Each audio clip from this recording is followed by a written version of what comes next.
Santos on site. Hopefully nga mauman mi sa but within this week. So i-date na po namo ang taga hopefully. Gadit na po ang taga metering namo after nila mauman diha.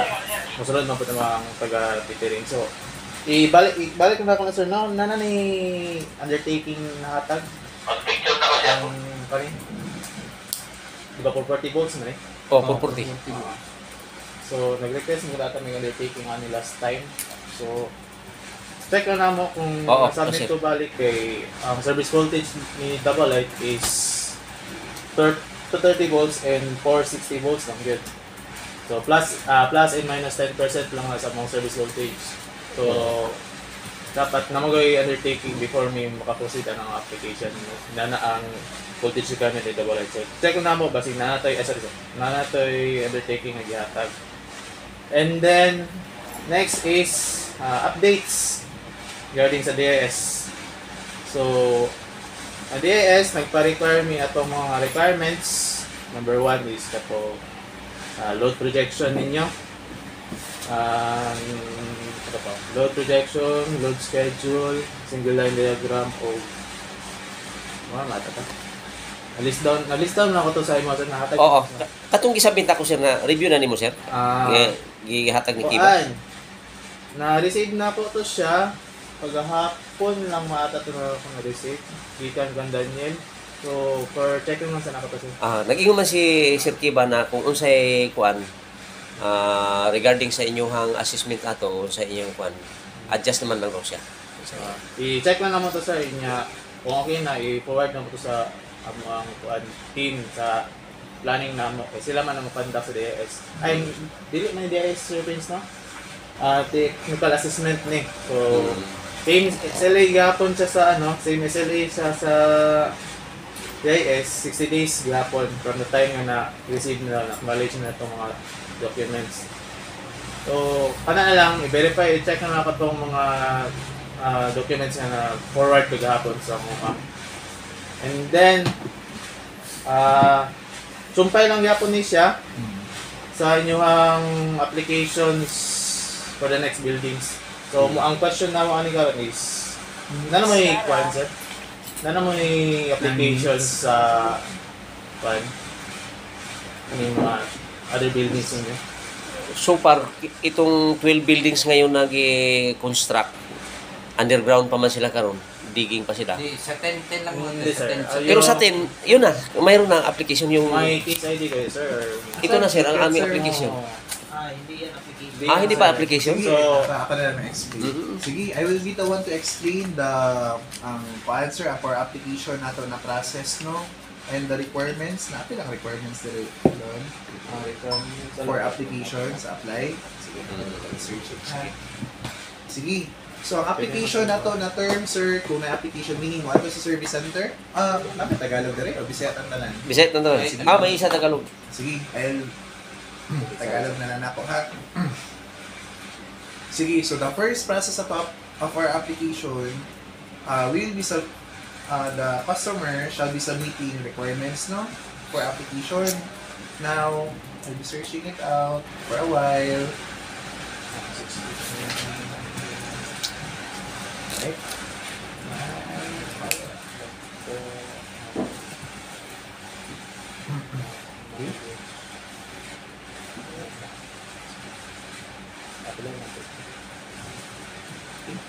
So, nakatry naman kayo, sir, for application. Sino yung nag-apply for the first 4 buildings, sir? Yung sa Huwa na panamis si Mike. Hindi na siya active in dealing with People's Villager? Nandyan pa rin. So, you may refer from him kung paano niya in-apply to Davao Light, but basically, that's the first step of the process. So, without any application, sir, all discussions that have been discussed for that will not be documented. So, it will be a benefit for everyone if we start with the application, then we document everything, no? Sige. On it. So, Then, for the requirement is before we could apply, the requirement number 1 is the from the occupancy permit or No.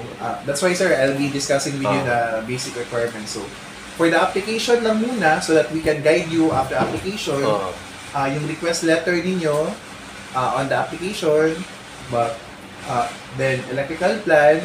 But for the electrical plan, pwedeng hindi muna sign and seal para ma-review muna natin Sige. yung yung nasa electrical plan because there might be changes para di din sayang ng terma ng PEE and seal, no?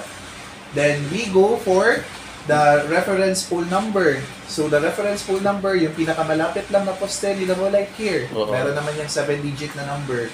Next is the sketch plan. So again, based from the last meeting natin, the sketch plan is kung ano yung muna yung na-develop ninyo. And ano yung ina-applyan ninyo. So again, per correction natin from the meeting last time, yung sketch plan natin, hindi pwedeng ilagay muna yung mga for development pa. For that specific application. So we will not be crediting that. Vicinity map or subdivision map, basically parang isa lang naman ito sila. Alright. So application natin, sir, is not for the whole area, sir. It's per building. So tower 1, one application. Tower 2, one application. Up to tower 15 pa tayo, sir? Tower sa ngayon 10. Tower 10. 10 So after these 4 buildings, may 6 tayo na. 14. Kasi 14. 10 yung going eh. Diba? May upcoming. So we will be expecting 10 applications from your end. Now, eto lang muna ang isubmit ninyo for application. Kahit na may electrical permit na kayo, sir, we cannot accept it because hindi pa man tayo cleared. No? So after application, I'll be showing to you another slide in which bibigyan naman namin kayo ng copy. Thank you, sir. It's your SD library. Right? Process flow. Process map. So, ayan na. So, this is the whole power application process. Ayan na. Wala tayong Sige, sir. projector. Klaro na siguro. Klaro eh. So, eto yung first step na First step, gagawin apply. ninyo. So, if nagawa na ito, sir, we will be calling you. That's the initial engagement. Then, we will be setting 5 to 7 working days for the schedule of the visit. So, meaning, after niyo nag-apply, dapat ma-visit namin kayo. Within 1 week. Yeah, basically 1 week. But 5 to 7 working days, Then, within that one, dapat ma-clear na yung mga site documents. So, dapat pasado sa electrical plan, pasado sa site requirements, para makapagbigay kami ng cost estimate. Now, kung makikita ninyo, between final inspection and the cost estimate, may dalawang arrows because the cost estimate may be revise kung meron ding mga makitang changes sa based site. on final inspection. Correct, sir. So, etong final inspection, pwede tayong mag-second, third, fourth, katulad na ginagawa natin dito for People's Village na ongoing applications. Na? Yes, sir. Yeah. So, next, pag cleared na kayo, may final inspection na clearance na, may final cost estimate na, then that's the time that we can clear you for okay to pay, no? Okay to pay meaning you can already pay sa ating service centers kung ano yung mga payables natin. Neatly, dalawa man yung usual na payment natin, sir. Lines and poles, kung may primary line extension or secondary line extension, meron din tayong bill deposit. Lines and poles or special deposits sa term natin, that is refundable natin yan, but on the yung process natin on the scheme of the refund, it's based on the 75% of the gross na revenue of that system, meaning kung paano ninyo nagamit ang energy base sa apply ninyo, for example, 100 kVA. Example lang, sir, ha? Tapos, kung ano lang yung na-consume ninyo on that, na nag-generate ng revenue kay Davao Light, doon ang computation basis on an annual basis na refund hanggang maubos lahat yung special deposit for the lines and poles. Ano pa rin? Mauubos yan. Mauubos. Yeah. So, hindi ibig sabihin na nagbayad kayo ng special deposit this year, hindi ibig sabihin na after 3 years pa ng start ng after 1 year ang start ng ating refund. But hindi ibig sabihin na fully ma-refund siya by the next year. So may scheme siya. Kunwari, after 1 year, mga ilang percent na apply. Depende yun sir, nakadepende doon sa... Depende talaga sa revenue. consumption. Correct. Consumption. So for example, hindi man talaga realistic na yung 100 EVA, 100%, hindi man pwede na 100%. So, kung ano pa yung revenue, 75% pa nun, yun yung usually ng scheme of refund per Kunwari, load. 1 million na revenue, 75%. 75%, yun yung pwede ma-refund sa inyo. Alright? Hanggang maubos. Okay? But the bill deposit, it's different. No? So, yung bill deposit, hindi siya fully refundable. Yung ginagawa sa bill deposit, for example, may metro tayo dito, tapos nagbayad ka ng bill deposit, pag i-retire mo siya, yung bill deposit muna, ibawas muna siya sa last bill. So, yung sobra ng last bill, upon retirement, yun yung ang physically ma-refund sa inyo Ma-refund. in monetary. Alright? So, that's bill deposit and special Kung deposit. ma-retire pa, kung hindi ma-retire, Yeah. as is yan. Oh. So, yung bill deposit, kung sa renta pa ng bahay, parang 1 month advance. Alright? Yan ko lang din sir, Queens. So, probably may mga unit owner naman dyan, di ba sir? Yes, sir. So, currently, yung accounting is under People's Bill. People's Bill pa. So, if ever na yung unit owner is mag-process ng change name under sa kanyang pangalan na, so yung deposit naman, mabago naman tayo ng deposit para sa new account. And then, yung bill deposit sa previous na account dati, under sa People's Bill, Yun ang is ma-refund. ma-refund naman. Pero, ang pwede lang makaka-refund doon is yung People's Bill lang din. Hindi yung, hindi yung unit owner. So, Kasi yung pera ng unit owner, yun ang panibagong Yes. yan. Ay, depende na sa agreement niyo, sir. Ni unit owner, if ever siya yung magbabayad ng bill deposit para sa kanyang, under na sa kanyang bagong pangalan. So, yun lang, sir. Sa bill deposit for the new account name. So, meron bang,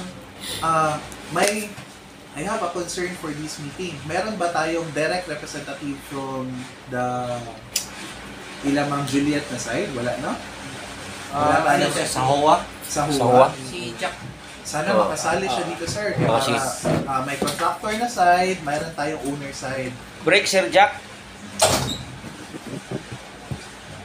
Break, Sir Jack.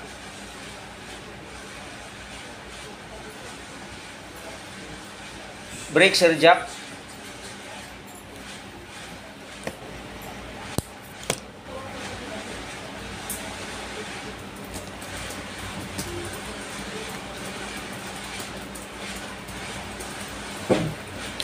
So, ngayon sir, ang sitwasyon natin ngayon kasi na-install na yan. So, si Davao Light mag-bill individual multimeter. So, kami muna ang magbayad kasi hindi pa man na-transfer. Hindi na yan. Minimum pa ba yan? Yung Depende sa minimum. agreement niyo, sir. Kung sino magbayad sa bill. Oo. Yun lang sa, if ever mag-process ng change name, dapat kasi, ganito na lang, bigyan ko lang kayo ng senaryo. Oo. So, ngayon, nakapangalan di ba siya sa People's Bill? Oh, People's Bill. And then, si customer, may isang customer na nag-apply ng, gusto niya ipa-change name yung account niya Oo. o sa kanyang pangalan Hindi na. kasi Jack.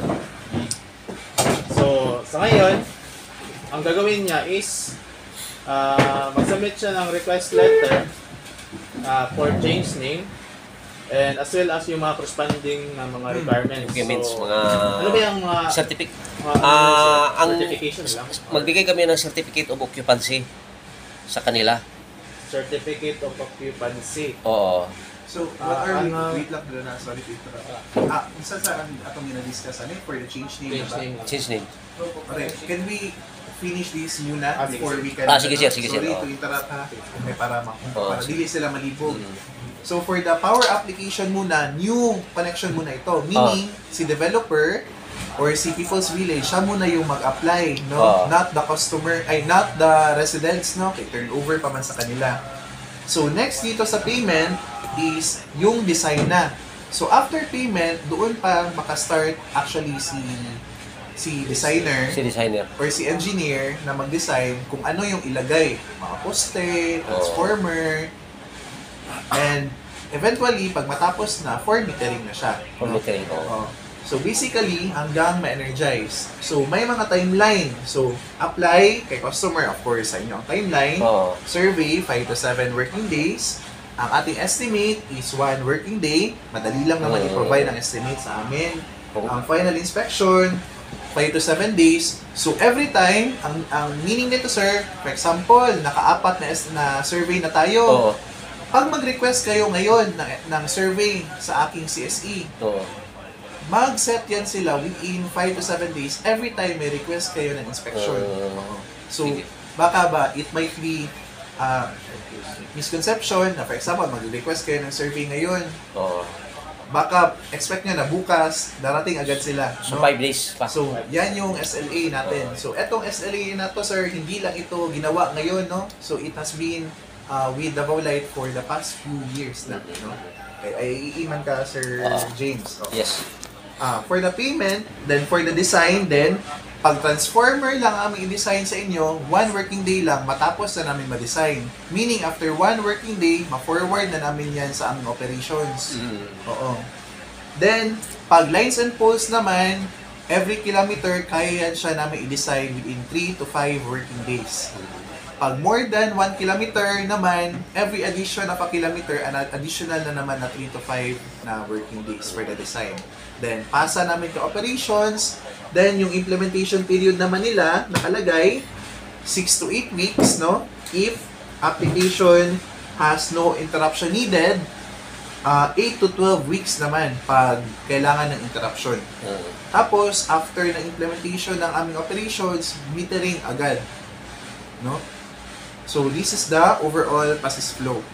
Now, doon tayo sa... Sir, Mark. yes po. Yes, sir. Yan, meron Ay, tayong may tayo bibigyan. Bibigyan kayo ng Bibigyan tayo. copy. Isend ko lang ito kay Kwan, Sure, sir. Ma'am Jolie. Alright. See, at least, andito si sir, no? Para mag-represent kay Ma'am Julie. Then, Lon,